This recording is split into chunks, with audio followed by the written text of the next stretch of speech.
Okay, let's take a gander at this problem. Looks like we have a gas phase reaction. H2I2 goes to HI.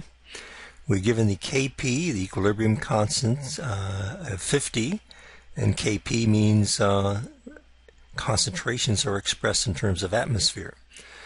Equilibrium mixture, H2. So what we're given is, it looks like the equilibrium concentrations in atmosphere of H2 and of I2. And we're asked to calculate what the total pressure is in the system. Okay, well, let's just go ahead and make an ice table. So here we go.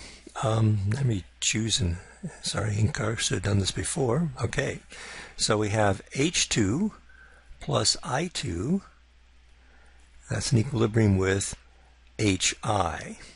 Now, let's take a look at this. Go back here. Doesn't look like this equation is balanced. We'll make sure that the equation is balanced before you actually go to calculate equilibrium concentrations.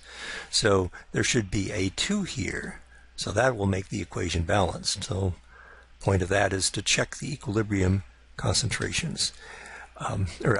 Check the chemical equation to make sure it's balanced before you actually calculate equilibrium concentrations.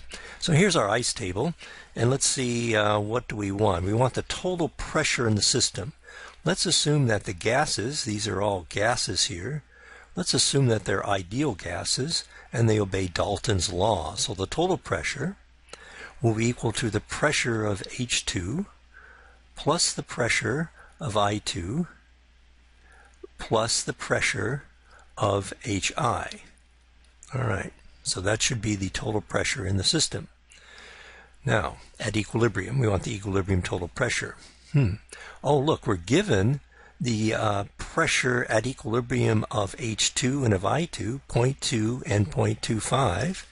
So the equilibrium pressure, 0.20 and 0.250. Okay.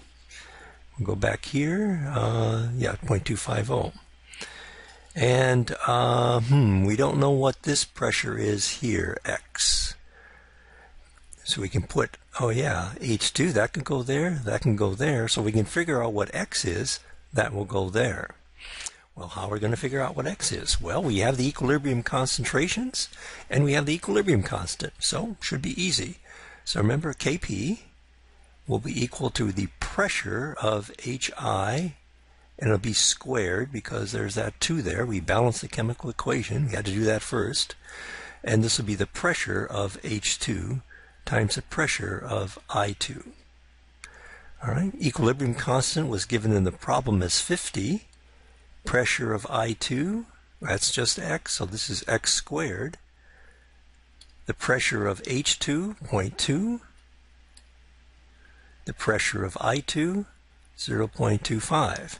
So this looks like an easy equation to solve. We don't need to make any successive approximations, ignore X or anything.